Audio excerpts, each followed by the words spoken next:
सब तो पहला तो सारी प्रैस का मैं धन्यवाद करता जी। अज बड़ी देर बाद फिर इस कॉन्फ्रेंस हाल के वीडियो कॉन्फ्रेंस हुई है, सो तुहाडा सारिਆਂ ਦਾ ही धन्यवाद है। बेनती है कि पिछले कुछ दिनों तो पंजाब दे विच जिहड़ी सरकारी खजाने की लुट खसुट हो रही है, जिहदे करके बहुत वड्डा रैवन्यू लॉस होया, उहदी चर्चा जिहड़ी है वो लगातार चल रही है। इस गल का भी जिक्र पहला असी भी किया, कुछ MLA साहबान ने भी किया कि शराब के धंधे के नाल कांग्रेस पार्टी के कोई सीनियर लीडर इनवॉल्व है, जिहदे करके करफ्यू के दौरान भी हज़ारां करोड़ की शराब जिहड़ी है ब्लैक के विच विकी है, और उसका नुकसान जिहड़ा हैगा वो सरकारी खजाने नूं होया। जिहड़ा पैसा उत्थे जमा होना चाहिए सी वो नहीं होया। ये क्वेश्चन असी भी रेज किए, मीडिया ने भी ये सारा इशू कई दिनों तो फ्लैश किया, पर कल जिहड़ा सरकार का घरेलू युद्ध चल रहा, जिहदे करके कॉन्स्टिट्यूशनल क्राइसिस पंजाब दे विच खड़ी हुई है कि कैबिनेट के वजीरां ने मुख सकत्तर साहब का बाईकाट किया होया, मुख्यमंत्री साहब दे विच ते कैबिनेट दे विच राबता टुटिया होया। कल उन्होंने लैके जिहड़ियां कुछ कोशिशां होईयां सी, मुख्यमंत्री साहब ने शाही खाना जिहड़ा वो 4-5 विधायकों नूं, जिहदे च एक मंत्री साहब भी सन, प्रधान साहब भी सन कांग्रेस के, उन्होंने वो खाना खवाया। उत्थे जिहड़े गल्लां होईयां सारियां तो साडे कोले नहीं पहुंचियां, पर कुछ कु अहम गल्लां जिहड़ियां वो अज प्रमुखता के नाल वख-वख अखबारां दे विच, बड़ियां जिम्मेवार अखबारां दे विच छपियां। मुख्यमंत्री साहब का यह कहना कि शराब के जिहड़े ठेकिਆਂ ਦੇ ਵਿੱਚ जिहदे करके नुकसान खजाने नूं हो रहा, इहदे वास्ते कांग्रेस के कुछ MLA साहबान ते सीनियर लीडर जिम्मेवार है। मैं समझदा अपने आप दे विच एक बड़ी वड्डी घटना, भावें ये मजबूरी बस उन्होंने ये तत्थ सामने करने पे, क्योंकि वो काउंटर करना चाहते सी अपने दूजे जिहड़े पासे खड़े सारे विधायकों नूं, मंत्री साहबान नूं। जिहड़े शब्द उन्होंने कहे वो पंजाब दे वास्ते, मैं समझदा कि साडे संविधान दे वास्ते, संविधानिक जिम्मेवारियां दे वास्ते वो बड़े खतरनाक है। मैं उन्होंने दे शब्द ही जिहड़े अखबार ने कोट किए हैं, on shortfall in excise collection target, the CM is learned to have told them that he was aware of the smuggling and the participation of several party leaders in the whole process। ये कोई असी नहीं कह रहे, कल जिहड़ी उत्थे शाही खाने के उत्ते जिहड़ी चर्चा चल रही सी उहदे च जो मुख्यमंत्री साहब ने कहा वो है, and said he would take action। One of the leaders told the Indian Express, ये जिहड़े 5 शाही मेहमान कल गए सी, उन्हां दे विचों एक लीडर साहब ने यह गल कही है कि मुख्यमंत्री साहब ने सानू ये कहा कि जिहड़ा घाटा हैगा एक्साइज दे विच तां हो रहा क्योंकि कुछ कांग्रेस के साडे लीडर जिहड़े आ वो इहदे विच इनवॉल्व आ, और इस गल की पुष्टि भी आप ही मंत्री साहब ने कर दी अगले पैरे दे विच, about the involvement of some party leaders in smuggling. Randhawa said, Sardar Sukhjinder Singh Randhawa Sahab साडे वीर जिहड़े कैबिनेट मंत्री आ, ये उन्होंने ऑन रिकॉर्ड फिर आप ही कहता We told the CM that he should take action. He should not spare anyone, whether the person be an officer or a politician. Whosoever is responsible should be punished. Randhawa ਸਾਹਿਬ ਨੇ ਕਿਹਾ ਕਿ ਮੈਂ ਉੱਥੇ ਫਿਰ ਖੁੱਲ੍ਹ ਕੇ ਕਿਹਾ, ਇਹਦਾ ਇੱਕ ਮਤਲਬ ਤਾਂ ਸਿੱਧਾ ਹੋ ਗਿਆ ਕਿ ਗੱਲ ਹੋਈ ਹੈ, ਕਿਉਂਕਿ ਦੂਜੀ ਗੱਲ ਤਾਂ ਰੈਫਰੈਂਸ ਦੇ ਨਾਲ ਹੈ, ਇਨਡਾਇਰੈਕਟ ਵੇ ਦੇ ਨਾਲ ਹੈ। ਪਰ ਰੰਧਾਵਾ ਸਾਹਿਬ ਨੇ ਸਾਰਾ ਪੋਲ ਖੋਲ੍ਹ ਵੀ ਦਿੱਤਾ ਆਪਣੇ ਤੇ ਜ਼ਿੰਮੇਵਾਰੀ ਲੈ ਕੇ, ਕਿਉਂਕਿ ਸਿਆਣੇ ਆ। ਉਹਨਾਂ ਨੇ ਕਿਹਾ ਕਿ ਗੱਲ ਸਾਰੀ ਜਾਣੀ ਚਾਹੀਦੀ ਹੈ। ਇਸ ਕਰਕੇ ਉਹਨਾਂ ਨੇ ਕਿਹਾ ਕਿ ਮੈਂ ਮੁੱਖ ਮੰਤਰੀ ਸਾਹਿਬ ਨੂੰ ਕਿਹਾ ਕਿ ਜਿਹੜੇ ਵੀ ਇਹ ਕੰਮ ਧੰਦਾ ਕਰਦੇ ਆ ਉਹਨਾਂ ਦੇ ਉੱਤੇ ਐਕਸ਼ਨ ਲੈਣਾ ਜਿਹੜਾ ਇਹ ਜ਼ਰੂਰ ਲਵੋ ਤੁਸੀਂ, ਭਾਵੇਂ ਪੋਲੀਟੀਸ਼ੀਅਨ ਆ ਭਾਵੇਂ ਕੋਈ ਅਫਸਰ ਆ। ਹੁਣ ਮੈਂ ਇਸੇ ਗੱਲ ਦੇ ਦੁਆਲੇ ਹੀ ਬਾਕੀ ਗੱਲ ਕਰਨੀ ਹੈ ਕਿ ਦੇਖੋ ਸਥਿਤੀ ਬਹੁਤ ਸੀਰੀਅਸ ਹੈ।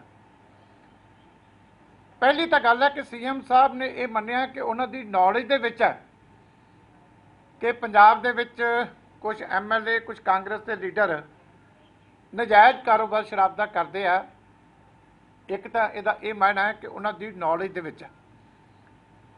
ਮੁੱਖ ਮੰਤਰੀ ਸਾਹਿਬ ਸੂਬੇ ਦੇ ਮੁਖੀ ਨੇ, ਸੰਵਿਧਾਨਕ ਤੌਰ ਦੇ ਉੱਤੇ ਬੜੀ ਵੱਡੀ ਉਹਨਾਂ ਦੀ ਜ਼ਿੰਮੇਵਾਰੀ ਆ।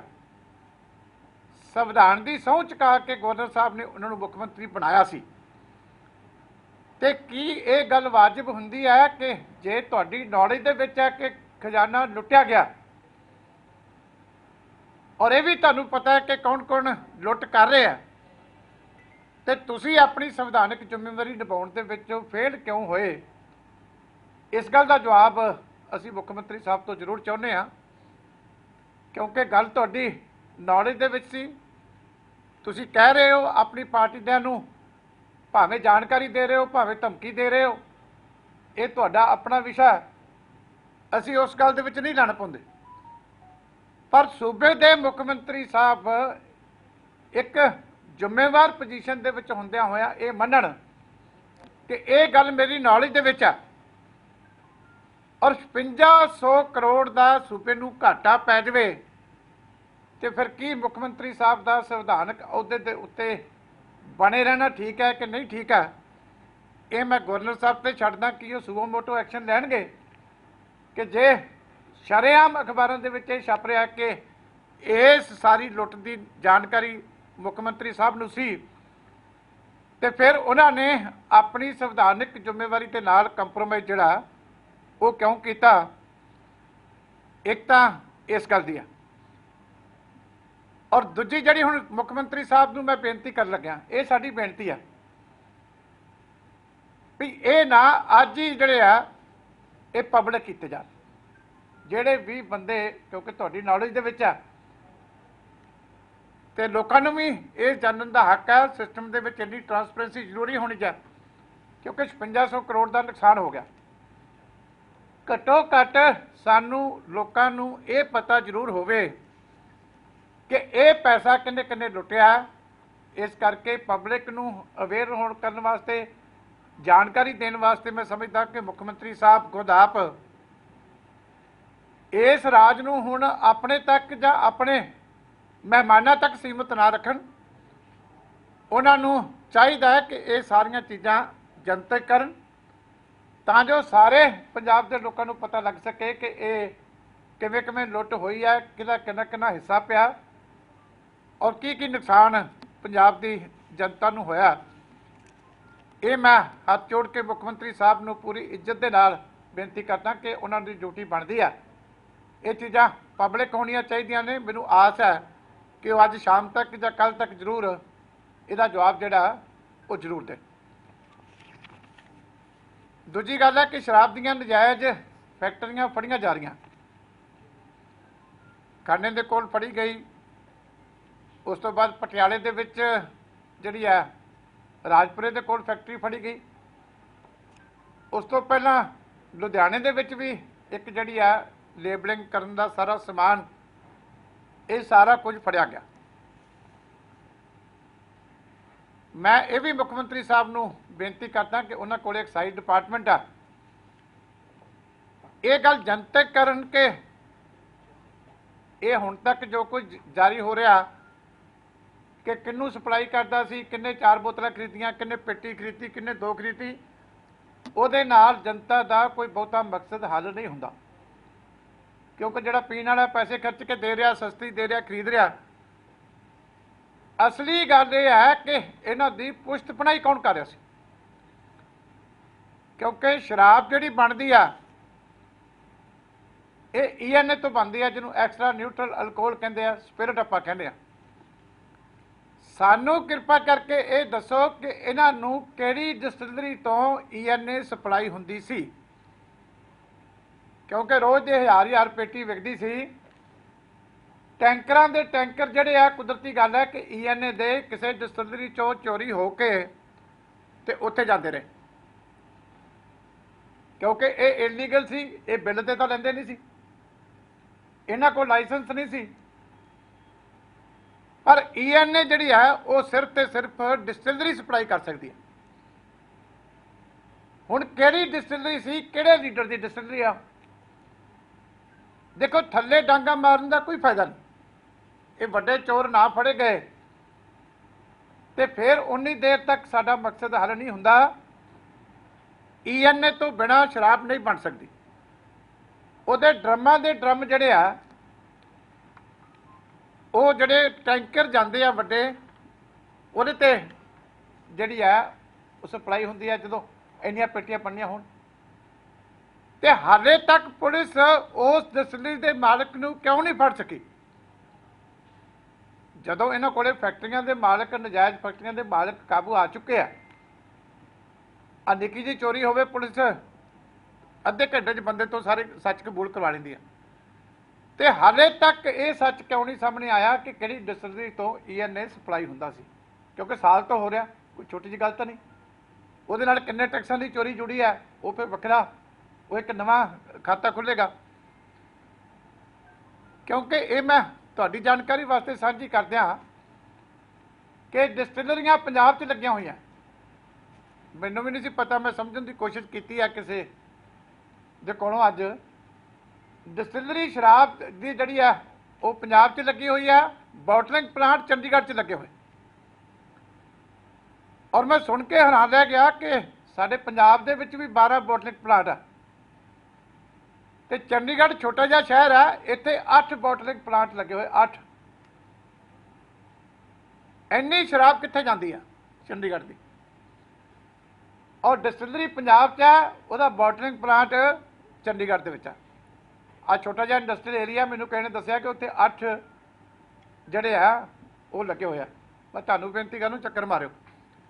ਕਹਿੰਦੇ ਕਿਸੇ ਇੱਕ ਤਾਂ ਵੀ CCTV ਕੈਮਰਾ ਵੀ ਨਹੀਂ ਲੱਗਿਆ। ਮੈਂ ਵੈਰੀਫਾਈ ਨਹੀਂ ਕੀਤਾ, ਇਹ ਹੁਣ ਤੁਹਾਡਾ ਕੰਮ ਹੈ ਕਿ ਤੁਸੀਂ ਵੈਰੀਫਾਈ ਕਰੋ, ਕਿਉਂਕਿ ਇਹਨਾਂ ਥਾਵਾਂ ਦੇ ਉੱਤੇ ਜਿੱਥੇ ਚੋਰੀ ਹੁੰਦੀ ਹੈ, ਜਿੱਥੇ ਐਕਸਾਈਜ਼ ਦਾ ਐਡਾ ਵੱਡਾ ਲੈਣ ਦੇਣ ਹੁੰਦਾ, ਘਰਾਂ ਦੇ ਉੱਤੇ ਚੰਡੀਗੜ੍ਹ ਪੁਲਿਸ ਕਹਿੰਦੀ ਹੈ ਕਿ CCTV ਕੈਮਰਾ ਹੋਣਾ ਚਾਹੀਦਾ। ਜੇ ਨਾ ਹੋਵੇ ਤੇ ਆ ਕੇ ਸਲਾਹ ਮਿਲ ਜਾਂਦਾ ਵੀ ਤੁਸੀਂ CCTV ਕੈਮਰਾ ਲਾਓ, ਭਾਵੇਂ ਕੈਮਰੇ ਜਿੰਨਾ ਅੰਦਰ ਵਿਚਾਰੇ ਕੋਈ ਸਮਾਨ ਵੀ ਨਾ ਹੋਵੇ। ਤੇ ਇੱਥੇ ਜਿਹੜੇ 8 ਲੱਗੇ ਆ, ਹਰਿਆਣੇ ਦੇ ਵਿੱਚ ਵੱਖਰੇ 12-14 ਉਹਨਾਂ ਦੇ ਆਪਣੇ ਲੱਗੇ ਹੋਏ ਆ। ਕਿਉਂਕਿ ਐਕਸਾਈਜ਼ ਦਾ ਦੋਨਾਂ ਸੂਬਿਆਂ ਦਾ ਬਹੁਤ ਵੱਡਾ ਫਰਕ ਆ, 1.5 ਗੁਣਾ ਦਾ ਫਰਕ ਆ ਚੰਡੀਗੜ੍ਹ ਦਾ ਤੇ ਪੰਜਾਬ ਦਾ। ਇਸ ਕਰਕੇ ਕਿਤੇ ਡਿਸਟਿਲਰੀ ਤੋਂ ENA ਹਰਿਆਣੇ 'ਚ ਚਲਾ ਜਾਂਦਾ ਕਿਉਂਕਿ ਉੱਥੇ ਬੋਟਲਿੰਗ ਪਲਾਂਟ ਆ, ਕਿਸੇ ਦਾ ਚੰਡੀਗੜ੍ਹ ਆ ਜਾਂਦਾ ਕਿਉਂਕਿ ਇੱਥੇ ਬੋਟਲਿੰਗ ਪਲਾਂਟ ਆ। ਤੇ ਇੱਥੋਂ ਹੀ ਸਾਰੀ ਅੱਗੇ ਜਾ ਕੇ ਗੜਬੜ ਹੁੰਦੀ ਆ। ਇੱਥੋਂ ਹੀ ਫਿਰ ਰਾਜਪੁਰੇ ਪਹੁੰਚ ਜਾਂਦਾ, ਉੱਥੋਂ ਹੀ ਖੰਨੇ ਪਹੁੰਚ ਜਾਂਦਾ, ਜਿਹੜੀਆਂ ਦੂਜੀਆਂ ਫੈਕਟਰੀਆਂ ਨੇ। ਇਸ ਕਰਕੇ 2-3 ਸਟੇਟਾਂ ਨਾਲ ਮਸਲਾ ਜੁੜ ਗਿਆ, ਇਕੱਲਾ ਇੱਕ ਸਟੇਟ ਤੱਕ ਸੀਮਿਤ ਨਹੀਂ ਰਹਿ ਗਿਆ। ਤਾਂ ਹੀ ਅਸੀਂ ਕਹਿੰਦੇ ਸੀ ਕਿ ਹਾਈ ਕੋਰਟ ਦਾ ਸਿਟਿੰਗ ਜੱਜ ਇਨਕੁਆਇਰੀ ਕਰੇ, ਕਿਉਂਕਿ ਚੰਡੀਗੜ੍ਹ ਐਡਮਿਨਿਸਟ੍ਰੇਸ਼ਨ ਜਿਹੜੀ ਹੈ ਉਹ ਪੰਜਾਬ ਦਾ ਐਕਸਾਈਜ਼ ਉਹਨੂੰ ਆਨਸਰੇਬਲ ਨਹੀਂ ਹੈਗੀ। ਹਰਿਆਣੇ ਦੀ ਐਕਸਾਈਜ਼ ਵਾਲੇ ਉਹ ਵੀ ਇਹਨਾਂ ਨੂੰ ਆਨਸਰੇਬਲ ਨਹੀਂ ਹੈਗੇ। ਜਦੋਂ ਟਰੱਕ ਉੱਥੋਂ ਚੱਲ ਪੈਂਦਾ ਆਪਣੀ ਡਿਸਟਿਲਰੀ ਤੋਂ, ਉਸ ਤੋਂ ਬਾਅਦ ਕੰਟਰੋਲ ਨਹੀਂ ਰਹਿ ਜਾਂਦਾ। ਇਹ ਜਿਹੜੇ ਲੂਪ ਹੋਲਸ ਨੇ, ਇਹ ਦੋਨਾਂ ਸਟੇਟਾਂ ਨੂੰ, UT ਨੂੰ ਵੀ ਇਕੱਠੇ ਹੋ ਕੇ ਪਲੱਗ ਕਰਨ ਦੀ ਲੋੜ ਆ। ਔਰ ਇਹਦੀ ਇਨਕੁਆਇਰੀ ਜਿਹੜੀ ਆ ਕੋਈ ਇੱਕ ਸਟੇਟ ਨਹੀਂ ਕਰ ਸਕਦੀ, ਇਹ ਹਾਈ ਕੋਰਟ ਦੇ ਸਿਟਿੰਗ ਜੱਜ ਇਨਕੁਆਇਰੀ ਕਰਨਗੇ। ਉਹਦਾ ਜੂਰਿਸਡਿਕਸ਼ਨ ਹੈ ਹਰਿਆਣਾ ਵੀ, ਪੰਜਾਬ ਔਰ ਹਰਿਆਣਾ ਹਾਈ ਕੋਰਟ ਦਾ ਜੂਰਿਸਡਿਕਸ਼ਨ ਹੈ, ਚੰਡੀਗੜ੍ਹ ਵੀ ਔਰ ਪੰਜਾਬ ਵੀ। और ये वड्डा जिहड़ा ये नैक्सस है कि की जिन्नी 8 बॉटलिंग प्लांट चंडीगढ़ के शराब बनाते हैं कि इन्नी कंजम्पशन इतने लोकल हैगी, जे नहीं तो बाकी कित्थे जाती है? क्योंकि कला कला तुसी ट्रक फड़ के या पेटियां फड़ के या रेड़े फड़ के काम नहीं कर सकते, सिस्टम भी वर्क करना चाहिए कि इन्ने इत्थे बॉटलिंग प्लांट लगे आ, उहदी प्रोडक्शन कितनी है, कित्थे जाती है? एक्चुअली तो इन्हां दी लोकल प्रोडक्शन है, जो दूजी थां ते जाती है तो की ऑर्डर किसी फर्म ने दिता? ये सारियां चीज़ां जिहड़ियां ये अपना साडा पंजाब दा रेवन्यू ठीक करने वास्ते ये इंपॉर्टेंट है। मैं इस करके तुहानूं भी बेनती करदा कि इस एंगल तो भी तुहानूं सारिਆਂ ਨੂੰ नज़र मारनी चाहिए है कि इस तरह क्यों है कि डिस्टलरियां कितने है, बॉटलिंग प्लांट किवें है, क्यों है वक्रे वक्रे थावां ते। इहदे ते तुसीं भी कृपा करके थोड़ी जी नज़रसानी करो। होर भी कई गंभीर तत्थ जिहड़े सामने आउणगे। तीजा इशू है वह भी शराब नाल जुड़िया होया कि अज गुरदासपुर दे विच एक आर्डर जारी हो गया कि अध्यापक साहबान दीयां ड्यूटियां जिहड़ियां वो शराब दीयां फैक्ट्रियां दे उत्ते नज़रसानी करने वास्ते लग गईयां। तुसीं देखो पंजाब नूं किहड़े पासे तोरिया जा रहा। पहला धार्मिक स्थानां नूं आर्डर कर दिते मुक्तसर के डिप्टी कमिश्नर साहब ने कि सारे जिन्ने धर्म स्थानां दे लाउड स्पीकर है उत्थे अनाउंस करो कि शराब की होम डिलीवरी की जाऊगी। उत्तों भी इन्हां दी सोच का पता लग्या। हुण अध्यापक समाज का कितना इंपॉर्टेंट वर्ग है, कितनी इज्जत सन्मान आप अध्यापक नूं दिंदे आ, कितनी इज्जत बच्चे के मन दे विच हुंदी है। और लिखती ड्यूटियां जिहड़ियां उन्हां दियां हुण मैनूं पता लग्या सी भी शायद कोई अदला बदली भी हुई है। ये लिखती आर्डर जिहड़े है कि फलाने हेडमास्टर साहब फलाने शराब की फैक्ट्री 'च जाके बैठणगे, फलाने स्कूल के फलाने साइंस मास्टर फलानी शराब की फैक्ट्री से जाके ड्यूटी तैयार करनगे। दसो बेचारे बच्चों को की दस्या करनगे। इस तो बाद हुण बाकी जिहड़ा रह गया स्टाफ वो कहेंगे भी जी ब्यास दरिया के कंढे ते भट्ठी लगती इत्थे फलाने हेडमास्टर की ड्यूटी होगी, जी फलाने थां लगती है। भी ये कोई एजुकेशन नाल रिलेटेड काम है? दसो तुसीं क्यों एक अध्यापन का एडा जिहड़ा नोबल एक किता उस जिहड़ी हैगी उन्हां लोकां नूं तुसीं बदनाम करन दी क्यों कोशिश कर रहे? इस करके मैं ये भी बेनती करदा कि इहदी थारो इनकुआरी होवे। और कल ये नहीं हुंदा कि ऑर्डर कट दिता वापस लै लिया। वैसे तो तुसीं छड्डिया एक्साइज महकमे के पल्ले भी कख नहीं। मुख्यमंत्री साहब कोले महकमा है, नाल ईटीओ की ड्यूटी लगी है, उहदे नाल फिर मास्टर की लगी है, भी इहदा भरोसा कोई नहीं। ये सारे महकमे वास्ते भी वैसे बड़ी जलालत वाला काम है भी महकमे ते भी हुण किसी नूं भरोसा नहीं रह गया। तो महकमा किहदे कोल है? मुख्यमंत्री साहब कोल। तो मुख्यमंत्री साहब के महकमे की हुण जिहड़ी नज़रसानी है वो एजुकेशन महकमा करया करो। यही मतलब निकलिया ना कि हुण उन्हां दा सारा महकमे के उत्ते बेभरोसगी हो गई कि उत्थे सारे इक्को जिहे है ते अध्यापक साहबानां दे उत्ते वखरा धब्बा लाता कि इन्हां दी ड्यूटियां लातियां। इन्होंने लोग क्या करनगे कि शराब के ठेकिਆਂ ते उत्थे मास्टर दी ड्यूटियां ये बेचारे उत्थे जाके करा करनगे। इसलिए जिस भी अफसर ने यह काम किया एक तो गौरमेंट लिखती रूप दे विच माफ़ी मंगे और उस अफसर के खिलाफ कार्रवाई जिहड़ी है वो की जाए।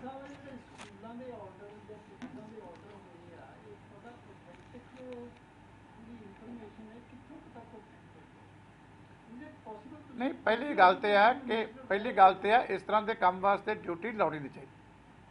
ये ऑर्डर है कि तुसी नॉन टीचिंग जॉब वास्ते एक दो चीज़ों नूं सेंसस ते इलैक्शन, इस तो इलावा रिटन ऑर्डर है कि तुसी वैसे ही अध्यापक की ड्यूटी किते नहीं लग सकते। वो दो ड्यूटियां नैशनल ड्यूटीज उन्होंने एग्जैम्प्ट की हुई हैं, बाकी किते भी नॉन टीचिंग वास्ते ड्यूटी नहीं ला सकते। पर आ जिहड़ा धंधा है ये लाउणी वैसे ही उन्होंने जिहड़ी नाम खराब करने गल।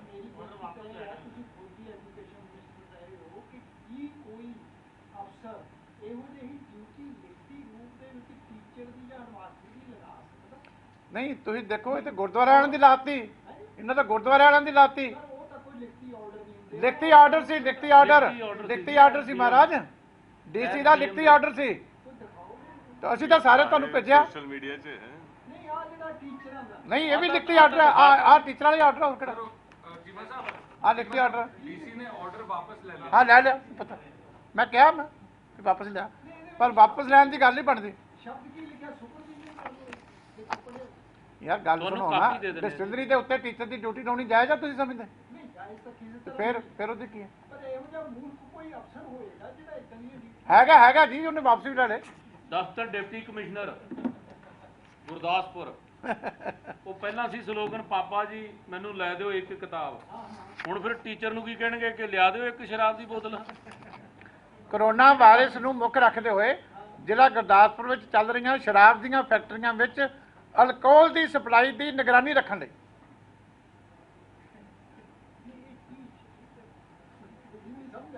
ਤੁਸੀਂ ਇਹ ਸਾਰਾ ਕੁਝ ਕਰੋਨਾ ਨਾਲ ਹੀ ਜੁੜਿਆ। ਇਹ ਸੈਨੀਟਾਈਜ਼ਰ ਬਣਾਉਂਦੇ 2000 ਦੀ ਸ਼ਰਾਬ ਜਿਹੜੀ ਹੈ ਬਲੈਕ ਕਰਤੀ, ਉਹ ਵੀ ਕਰੋਨਾ ਦੇ ਨਾਂ ਤੇ ਹੋਇਆ।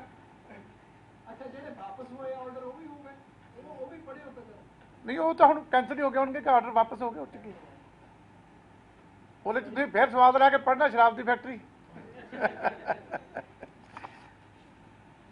लिखते ऑर्डर अध्यापकों का नाम कले कले का केड़ा स्कूल है ਜ਼ਿਲ੍ਹਾ ਸਿੱਖਿਆ ਅਫਸਰ ਨੇ केड़ी डिस्टिलरी है केड़ा स्कूल है बड़ा ਡੀਓ ਤੇ ਨਹੀਂ ਜੀ ਆਰਡਰਾਂ ਨੂੰ ਅੱਗੇ ਭੇਜਿਆ ਉਹਨੂੰ ਨੋਟ ਕਰਾਉਣ ਲਈ ਦੱਸਤੀ। ਡੀਓ ਦੇ ਆਰਡਰ ਤਾਂ ਅੱਗੇ ਹੈ ਵੀ ਉਹਨੇ ਐਂਡੋਰਸ ਕਰਕੇ ਭੇਜਿਆ। सहायक कमिश्नर गुरदासपुर ਉਹਦੇ ਆਰਡਰ ਹੈ। हाँ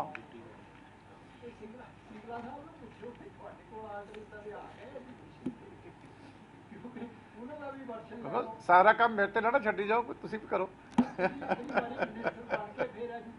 तुसी हुण टैलीफोन करियो ना तुसी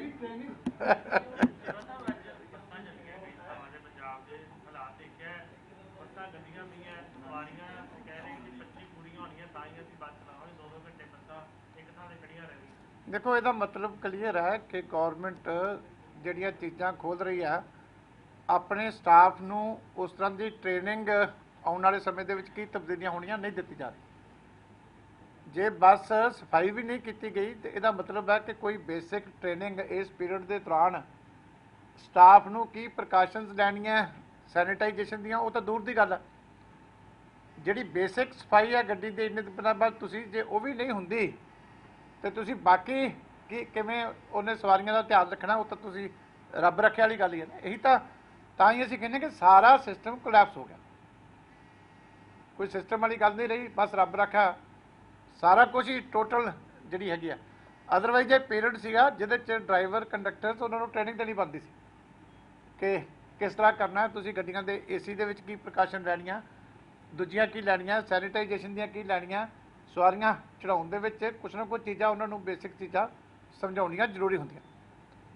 ਪਰ ਇਹ ਸ਼ੋਅ ਕਰਦਾ ਕਿ ਸਾਰਾ ਕੁਝ ਰੱਬ ਆਸਰੇ ਛੱਡਿਆ।